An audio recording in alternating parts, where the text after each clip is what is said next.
Summertime, peacefulness, serenity, a time for the serious athlete to leisurely pursue a hobby.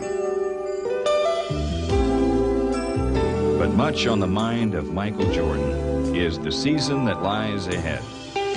Soaring to a scoring title was not enough. To be doused in championship splendor, to stand tall as a leader, these are his ultimate dreams. Weighing on veteran Dave Corzine as he prepared for his 10th year are haunting memories of postseason frustrations. For family man John Paxson, assisting others has become a full-time job. His hopes are to nurture the bright future of the Bulls. Comforted by a new place he can call home, Brad Seller's confidence is expected to grow as he adjusts to the rigors of the NBA. For Coach Doug Collins, 1987 ended in playoff disappointment. It was time to turn the focus toward the new season.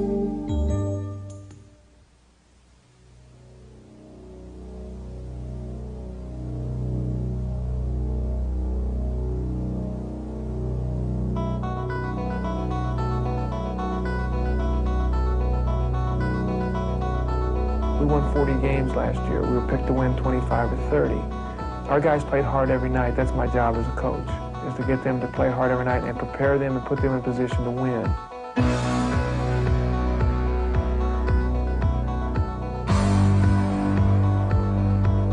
This year, the expectation level was different. 40 wins is not enough because people expect us to be better. So, we've got to take another step up now.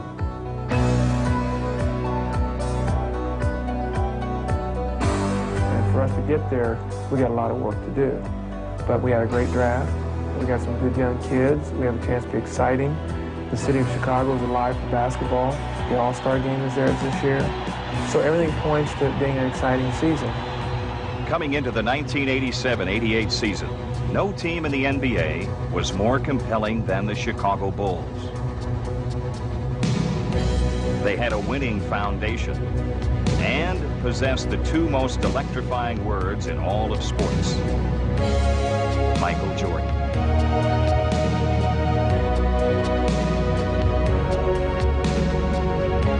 A year ago, Jordan became the second player in history to score 3,000 points in a season. He began the new campaign with the same zest for filling it up. Basket looks like Lake Michigan. I mean, whatever you throw up there is going to go in. And if it hits the rim, it's still going to go in. You just got a good feeling of the ball and of the touch. People say that the weakest part of my game is my outside shooting. So the first thing that they give me is my outside shot. And if I hit that outside shot, then that's more weapons for me. And it opens up everything for me. And I feel that, I can score on anyone.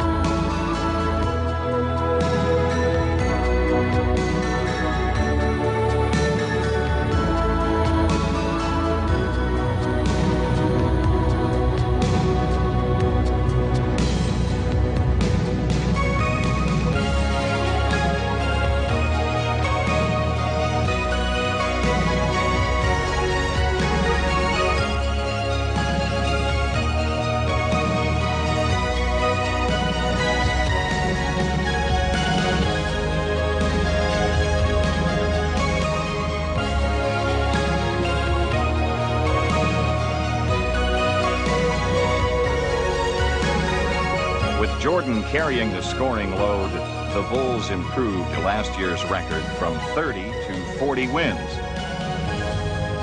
But critics wondered how much more the team could grow with just one man armed and ready. I think if you ask Michael Jordan right now, he would look at you as I'm looking at you and tell you that he'll trade 10 points off his average for 10 more wins. And that's where we're headed, for Michael to average 27, 28 points a game, and for us to win 50. In order to do that, the Bulls brought in new faces to bolster team balance.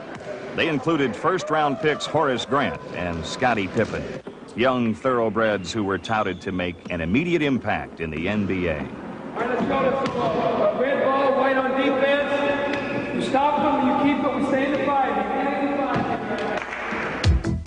However, the national focus was geared to solely one player, and Michael Jordan was determined to stand up to the star billing.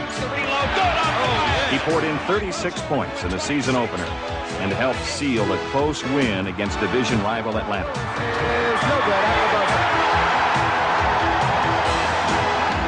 Once a common victim of the final buzzer, the Bulls were now high-stepping their way for a full 48 minutes. Off to a 4-0 start, NBA crowds wanted to get a bird's-eye view of the league's hottest team, with Jordan showing mid-season form. After Michael Jordan, this spells trouble. Oh! Chicago showed amazing success on the road as they snapped the Celtics' 33 home game winning streak. Next, it was Pippen's turn to play hero. Pressing into the front court, steals the ball, the Bulls win, and the Chicago Bulls are 9-2. They have the best record in the NBA. The Bulls continued to rip up the competition into early December. Michael in traffic, off to Pippen, in for the left on Sampson. He sends it right in his face. Winning combinations unfolded at both ends of the floor. Everything was going their way on the road, even with the game on the line where they discovered miracle finishes on enemy turf. Left side, he drives all the way in. Scoop layup off the glass, no good. And the game is over. The Warriors lose. What a shot they got driving. Half of the NBA's 82-game schedule is played on the road. And away from home, these Bulls keep things loose.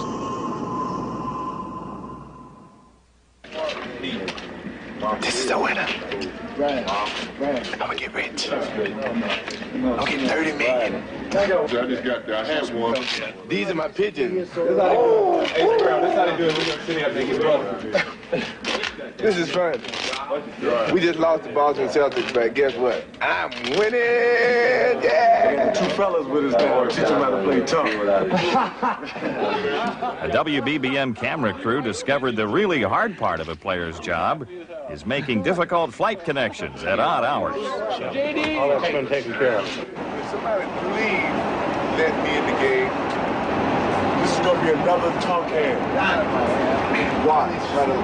You get this on camera. This is a spread right here. This is a spread. Ladies and gentlemen. This year, the expectations have been higher, which means more pressure. What we have to do is make sure that that doesn't carry over to our travel on the bus, on the planes, where the guys feel it 24 hours a day. If they do, eventually something will crack. But winning has made the Bulls a more relaxed unit, as observed by trainer Mark Feil. I think the thing that probably has changed more than anything is the team itself seems to be very close. My first year, we were 45-37, but it seemed, I doubt very much that if you would have made a trip with us at that time, you would have ever caught more than one or two players together at a time. Bet it. We take it. Dog take it. Dog take it. Among this cast of characters are men like forward Charles Oakley, the team's ever-present jovial enforcer. This is a rookie here. It'll be by you today. He get treatment like this. I'm tweet next year this time, all right? All right? Yeah, okay. All rookies, no matter how rich in talent, have to earn the respect of the veterans. The main person is Charles Oakley. We call him the enforcer, and he enforces his own rules. Carry my bags, pay for my meals, whatever Charles Oakley wants you to do. Anytime, any place, the brawn of the Bulls' front line is ready to show who's the boss. He also in practice is the same as Michael. He knocks Pippen down just as easily as he'd knock any opponent coming into the basket. And he does it in a way that tells other players like Horace and Pippen that this is a tough league and you got to go in with the big guys and mix it up. You don't have to fist fight, but you certainly got to get ready for contact. Under Oakley's tutelage, Grant became a quick student of the NBA power game and led all rookies in controlling the board.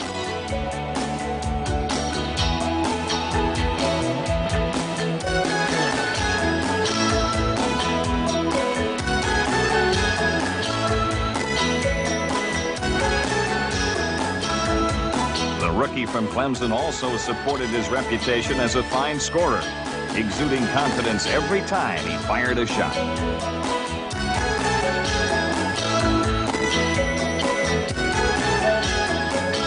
Grant's ACC background certainly helped him quickly adapt to the NBA. There was another talented rookie, Scottie Pippen, and the two would forever share a special bond. As first-round draft choices for the same team, they shared the ups and downs of a rookie season. The inspired play of this young tandem was one of the reasons the Bulls' Jerry Krause was honored as the NBA Executive of the Year.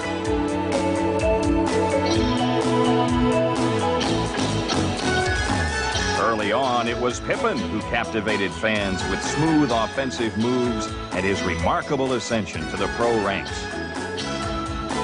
He was the 5th pick in the entire draft, despite playing for tiny Central Arkansas. His stock rapidly surged by dominating several pre-draft all-star tournaments.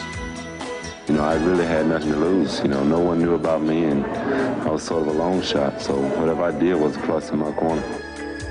Pippen started the season on a tear, but began to press after suffering a nagging thumb injury. Fearful of hurting his young star's confidence, Collins limited Scottie's playing time. I think he was just out there playing, having fun. Then when he got injured, his game suffered, and then he started thinking. And in doing that, the fun left, and he started playing with that look on his face like, you know, I'm not enjoying myself. And he has to play free and easy. He can't play where he's thinking so much that it takes away from his natural instincts. On the bench, Pippen had to digest one of the toughest lessons of all, that good fortune can stop as quickly as it began. The dead of winter, a time when even the roughest bears seek hibernation. Chicago nights are remarkably clear, and the hawk comes howling off the lake, making citizens long for a special tropical paradise.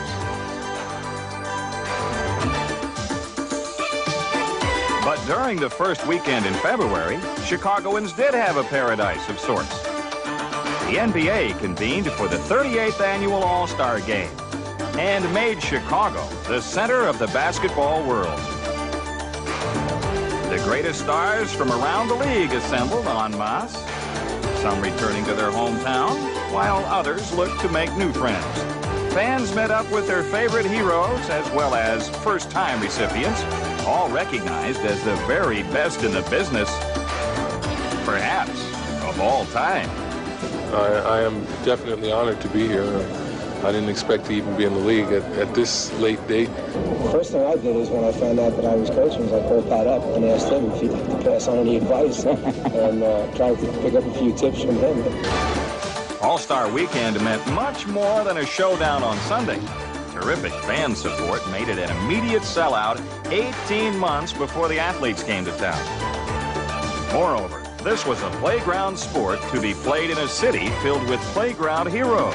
A veritable feast for those dining on hoop du jour.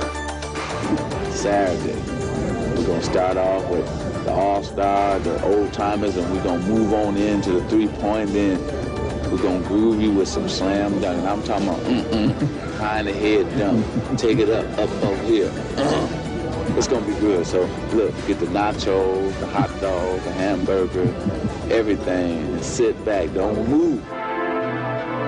Up next, the three-point long-distance shootout and a mesmerizing performance by Boston's Larry Bird. Bird made it to the final round without even removing his warm-up jacket and set his sights on a third straight title. He needed 15 points in 60 seconds, and for the first time in history, Chicago Stadium was in full support of the Celtic great. Now he's all over the place in this rack. Usually he comes back with that big money ball that keeps him close. He's hit both the money balls, both the two-point balls. It's like he's over-adjusting. He's come up short, and then he's all of a sudden throws it a little bit long. He certainly doesn't have that normal Bird rhythm going for himself. He does not. And 25 seconds remaining. Has only 7. Has to beat 15. That's 8. Make it 9. And 10. 11 as we're counting. 13. Huge rack that time for Bird. He's still got to drop one here quickly. 14. This is a tie for the money. Yo! Larry Bird at the buzzer with the 2-point ball. 17 to 15. Defends the long-distance shootout crowd at Chicago Stadium. Bird won his event on conviction and will. 8 men now look to win the slam dunk contest on sheer nerve.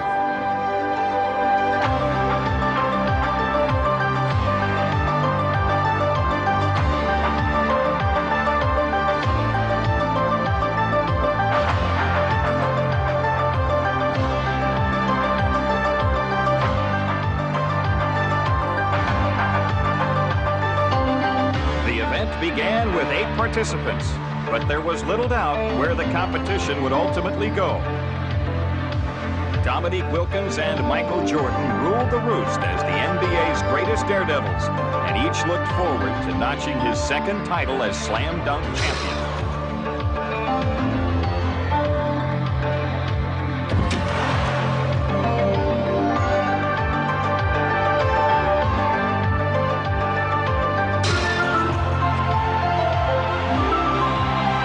First 2 rounds, Wilkins and Jordan were literally heads above the field. Their gravity-defying slams met in a decisive 3-attempt showdown. Wilkins started matters by scoring the afternoon's first perfect score.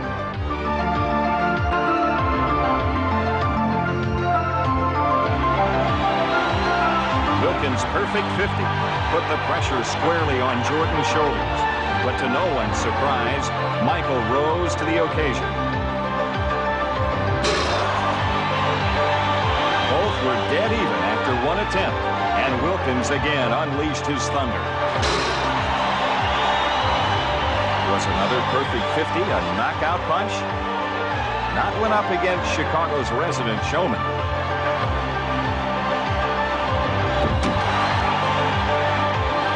Jordan's 47 left him 3 points behind, and Wilkins geared up for a monstrous windmill jam.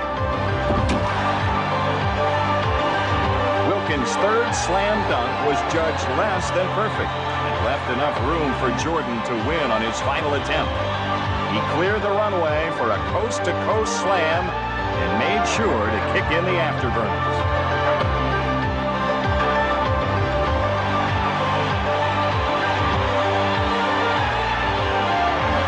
Capacity crowd erupted in earnest appreciation. They witnessed 2 men with rockets in their heels and fire in their eyes. But on this day, it was Michael Jordan who would walk away as top gun. The moments before an all-star game are quite unlike any other contest in the NBA. Coaches work extra hard in covering all the bases. Athletes fulfill their responsibilities for being named as one of the game's best. All participants prepared differently for game day. Some on the Eastern squad sought their solitude, while others are always eager to get a word in edgewise. Donnie and Marie's game preparation. Gets him fired up.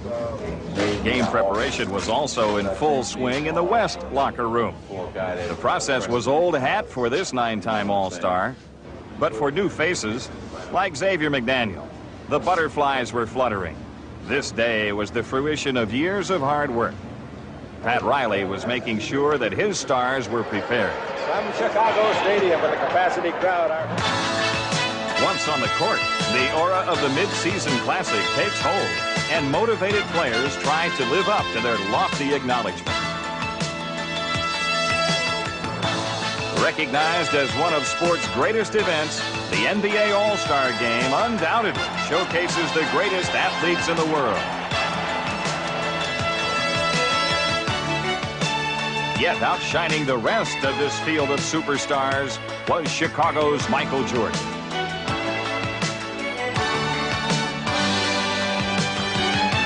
Jordan first teamed up with slam dunk rival Dominique Wilkins, then poured on some razzle-dazzle of his own.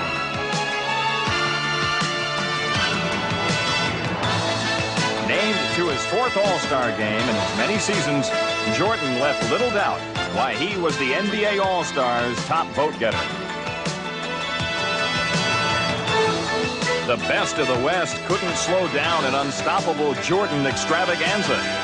And waiting on the sidelines was one of the game's active legends, on the verge of a career all-star scoring record. The crowd understood exactly what was happening, and they knew he needed another basket, so they started to chant, "We want Kareem, we want Kareem." And I finally looked down at him, and I raised my eyebrows, and he raised his, and that was it. Eagerly, Kareem looked to own another piece of NBA history. I called a timeout, explained to the team what the situation was. It was special to me, so I know how he must have felt. So they ran the play that we usually run on our team, where we clear the whole side. And he brought me in to deliver it to him, and I gave it to him, and he hit it. And the fact that the fans appreciated it and wanted him to do it there, I think that's what made me feel so good. But the evening belonged to Michael Jordan, who knocked home 40 points in a 138-133 victory for the East All-Stars. With his family looking on, Jordan was named the game's most valuable player and picked up his 2nd trophy in as many days.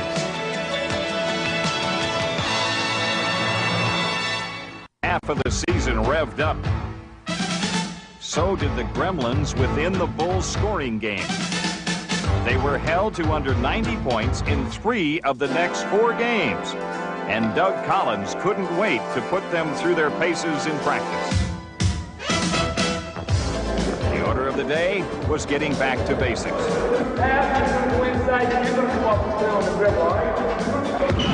Defense was emphasized, knowing that the offense would eventually turn around. I was with Philadelphia. People thought that we won on offense. We really never did. We won on defense that created offense and easy baskets for us. And the Bulls back to a 6-point advantage. Here's Sparrow steals the ball in the backcourt instead of breakaway. Lays it in. The Rivers, Atlanta back on the attack. Up court, Randy Wilson. Paxson steals the ball. The Bulls back with a 3-on-2. Paxson leads Jordan into the left. He lays it in. And a foul on Rollins.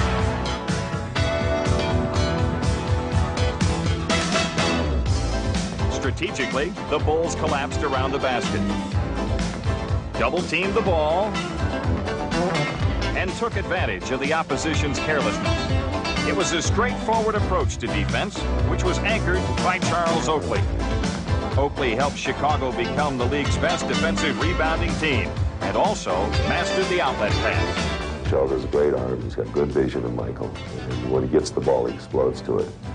And they're pretty active. They're pretty good at that. Rebound, oh no, long pass to Jordan ahead of everybody, and he's got a strand down. Short, got the miss, and now Oakley hustled, and Jordan had broken free. The Bulls' stingy defense was led by the league leader in steals, Michael Jordan. Last year, Jordan became the first man ever to have over 200 steals and 100 block shots. This year, he did it again. The first I observe how he handles the ball. If he has great handle with the ball, then it's going to be more difficult for me to steal the ball from him. But if he doesn't, then there's different ways. You know, I can trick him one way and reach around him, or, you know, just go straight at him and go for the steal. But if he handles the ball very well, you almost have to sneak up on him. Jordan's style resembles a free safety, roaming the court and picking the toughest assignment regardless of size or height. To say Michael Jordan doesn't play defense is ridiculous. Interestingly enough, great players never want to be one-dimensional. And I think the one thing that bothered Michael more than anything else is the great year he had last year, that he got no credit for his defense. Well, it's been a goal of mine this season to really get that recognition that I want on the defensive end. You know, right now I'm still getting most of the recognition on the offensive end because I'm averaging 34 points, but the defensive end is where I really want some recognition because it takes a little bit off of that all offense and, you know, averaging 37 points or whatever, leading the league in scoring. That's an image that I don't want to project, that I just shoot and I just score and I'm just an offensive player. That's something that I don't want to be remembered as. At mid-season, there was a new face in town ready to make a difference. Sam Vincent came off Seattle's roster and raced into the Bulls' backcourt, taking hold of the starting point guard position. It was a real nice day in Seattle. I just got done doing some sailing and got back in and all of a sudden got a call, and that was Bernie, and he was telling me about the trade. Vincent's style was perfect for curing the Bulls' greatest ailment, pushing the ball up court and igniting the fast break. The fast break to Michael Jordan. Well, that's definitely my style of play. You know, I know when Mike goes to the corner and he's got 2 or 3 guys, you're either going to have to leave him wide open at the top or else you're going to have to leave the lane. Sam Vincent up court for the Bulls, drives it down the lane, lays it in, draws the foul. What a solid drive by Sam Vincent. First of all, he stepped in and played super, and the guys got great confidence. They like him. He's fit very well into the personality of this team. He's young. I think that he has really helped some of our younger players because it's another guy on the floor other than Michael that can make things happen. Already to Vincent's credit was a championship ring. This time around, he looked to play a more integral part in winning a title. And now he is in Chicago with a starting opportunity, a chance of his lifetime where he's playing and can make a name for himself and get out and work for a world championship ring. Back to the break. Sam Vincent down the lane, lays it up. Sam Vincent took it in. Vincent's arrival could not have happened at a more opportune time. In a March 10th battle against the Lakers, he got the Bulls off to a fast start.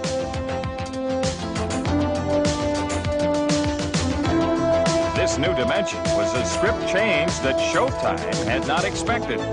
Repeatedly, the Bulls pushed the ball down court and knocked home an easy basket.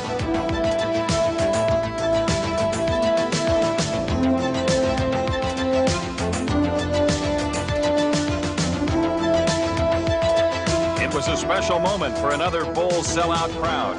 Sure, they had seen their team win by 21 points before, but never at the expense of the reigning world champions.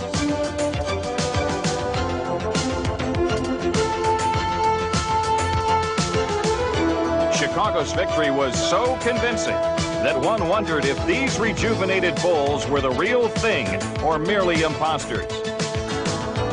That became clear 8 days later when Jordan and company took on the Boston Celtics and tore them apart.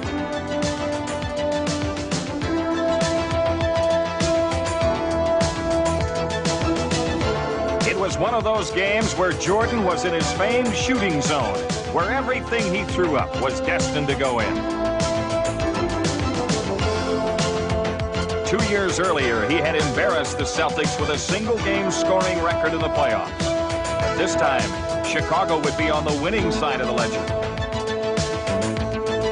He pumped in 50 points and made it seem unfair that Boston was allowed only 5 men to defend Chicago's Superman. Michael doubled up, works with 10 to shoot into the left corner. Jordan feeds Corsi, return to Jordan, flipped up, 50! 50 is over! Michael Jordan with a 50 tonight! The Bulls would then pack their bags and head west for a week on the road.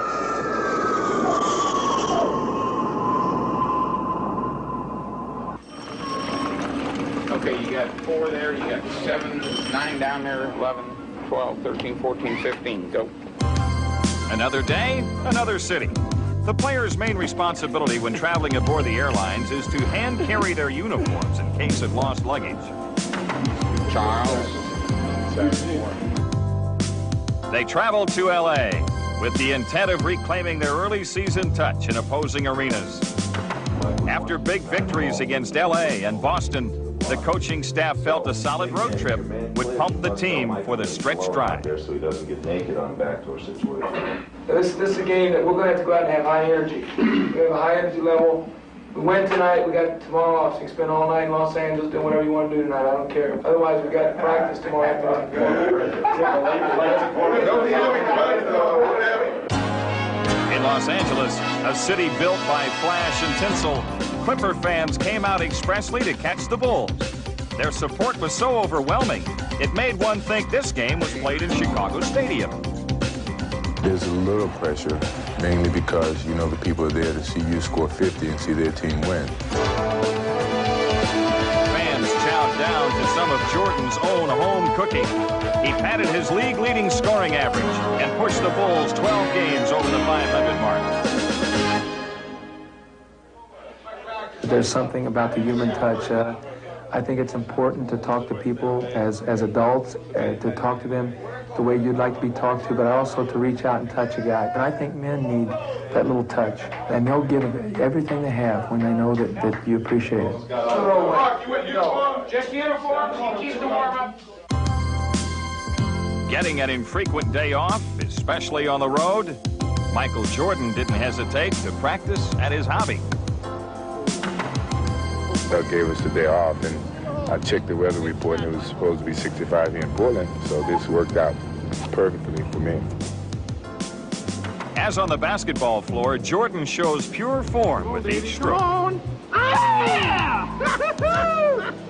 This is fun. I mean, I've never had the opportunity to do this in my whole career playing in Chicago, and hopefully I can get more opportunities like this in the future. No, that's short. It's important for Michael and I to always have an understanding. I understand the pressure on him. I understand his space. I understand all the things he goes through. Michael Jordan is a phenomenon. I don't know how he does it. I really don't.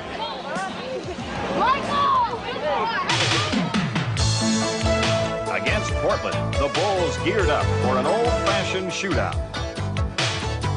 They knew they would have to keep pace with a team which makes its living on the run. But as past weeks had shown, Chicago had a superb fast break of its own. Portland also had trouble slowing down Jordan, even with 3 men helping out as the Bulls rolled on to their second straight road win. This 15-point win was a successful tune-up before a meaningful showdown. All right, now listen up, guys. Let's make sure, above all, we get some rest. Detroit were 1-4 against those Bulls. And it's on national TV, and I want to beat those guys on Sunday. So let's get ready to go. Come on, let's go. 5, 4, 3, 2, 1. The Silver Dome in Pontiac, Michigan, home of the arch-rival Pistons. Chicago was climbing up the Central Division ladder and looked to close the gap against Detroit. Up to the challenge was the March Player of the Month, whose 59 points set a league high for the year. A third-quarter basket by Joe Dumars put Detroit up by 7. That prompted Michael to go for the juggler and slam it down the Pistons' throats. His jumper put the Bulls on top with less than a minute to play. Now they had to play the clock.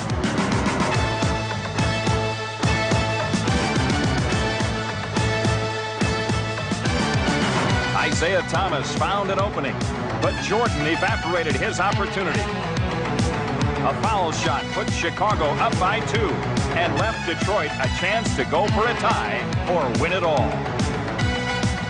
Thomas inside, fires away. It's over, and the Chicago Bulls... The Bulls again showed the intensity to play a full 48 minutes, a noteworthy feat for the end of a long road trip. This game greatly impressed Doug Collins as his team displayed great maturity since the season's start. But the next day in practice, all the talk was centered around Jordan's MVP caliber performance. There's no doubt in my mind he's the most valuable player. The knock against him was that he wasn't making guys on the floor with him better. He is now. every phase of the game. His defense is great. He's passing the ball much better this year. His assists are up. He's leading the league in steals. He's leading us in blocked shots. And he's the MVP. There's no doubt in my mind Michael Jordan is the MVP this year. Of more immediate concern was if the Bulls could continue their inspired play throughout the stretch. And by all accounts, Collins' squad handled it beautifully.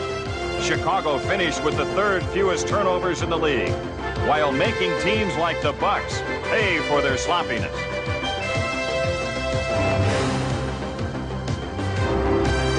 Next were the New York Knicks, who were constantly a step behind the surging Bulls. Off to Jordan, Michael into the front court. Out to the left, quick drive in on Johnny Newman to the hoop. Oh! We played at Milwaukee and won. We played home against New York and we went 45-30 with 7 games remaining. Hopefully we're going to win, anywhere from 47 to 50 games. And we've given our thoughts on getting ready what we're going to have to do to be successful for the playoffs. Chicago's next opponent was Indiana, victims of the Bulls' vigorous hustle and occasional hocus pocus.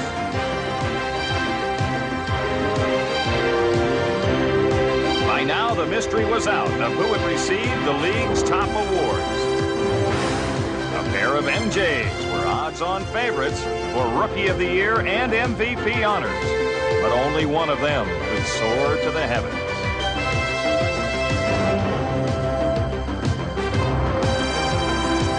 With a club record 7 straight road wins, the big prize was in sight.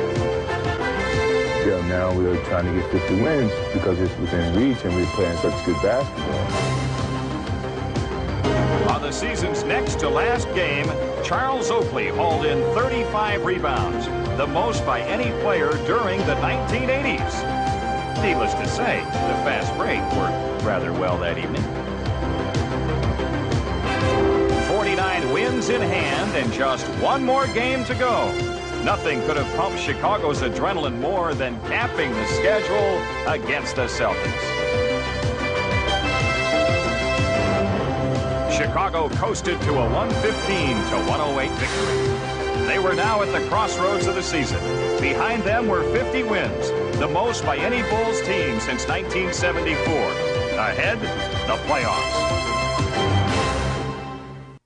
Stirring within the Bulls was a brand new emotion, a thirst to consume everything on their playoff menu. For the third time in club history, Chicago had home court advantage in the first round. Their opponents were the Cleveland Cavaliers, another young team trying to reach a new level of achievement. In Game 1, both teams predictably played up to their strengths until a second-half fast break that sent Bulls fans into shock.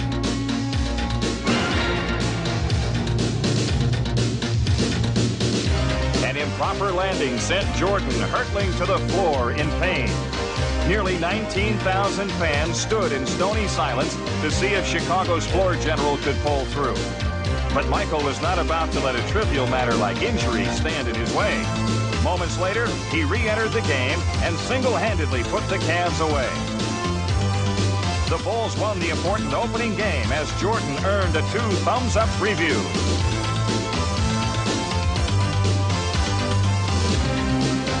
It seemed that Michael's only competition in mid-flight was by the famed Jesse White tumblers. But even they had to take a back seat to Jordan's unbridled creativity.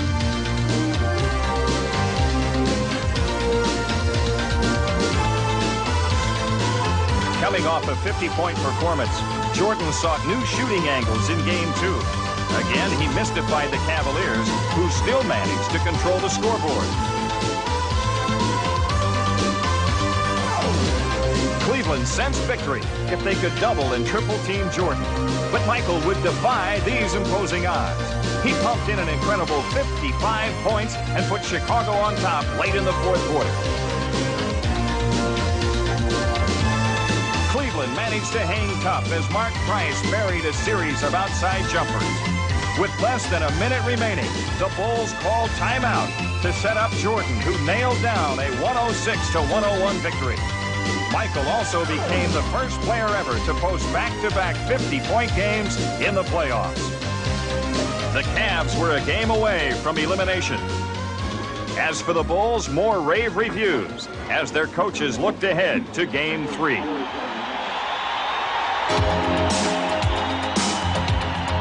In Cleveland, the Bulls learned why road wins are so hard to come by during playoff time. Larry Nance clogged a previously porous middle, and the Cavs' perimeter shooting game was in top form.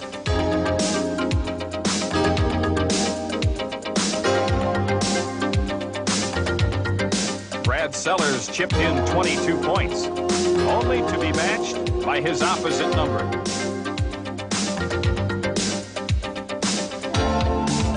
To make a simple hoop, Chicago had to show all the moves and pull out all the stops. Cleveland had equal success with much less effort.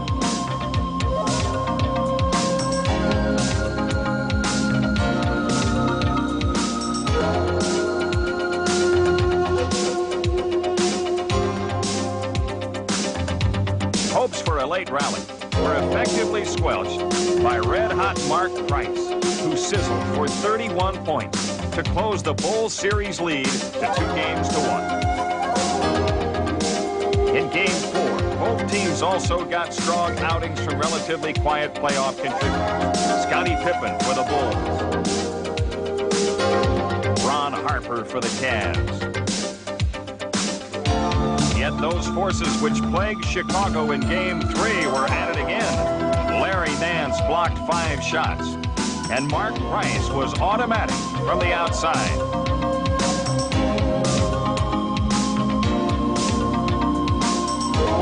Jordan shot an incredible 18 for 25 and had 44 points. However, he was stifled in the closing minutes, thus ending a strong comeback bid.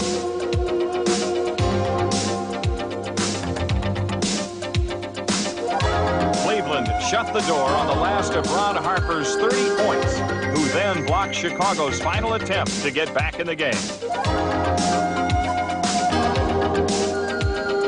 The series was now tied at 2 games apiece, and the decisive match would go back to Chicago. With the pressure of a 5th and final game, going back home was a blessing for the Bulls. I had a chance to start on a team that was terrible, and I also know what it's like to be eliminated. And it's the worst empty feeling in the world that you have is walking out knowing your season's over. And I want our players to feel what it's like to go on, to make that next step. A year's worth of work was in the balance. For the past 2 years, Chicago was unable to get past the first round of the playoffs. And now was the time to make a big payback. Yet Game 5 began as number 4 had left off. Cleveland controlled the action, this time by establishing a low-post offense. The Bulls would rally by going to their strength and went inside to Charles Oakley. His success spurred confidence in the rest of his teammates, who made the right moves at the right time.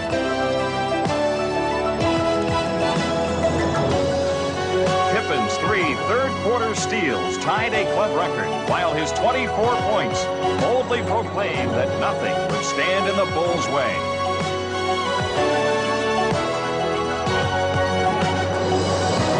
For the series, Jordan wound up with 226 points, a new 5-game scoring mark for the playoffs. With a slim chance to pull the game out, an errant outlet pass proved to be Cleveland's final mistake.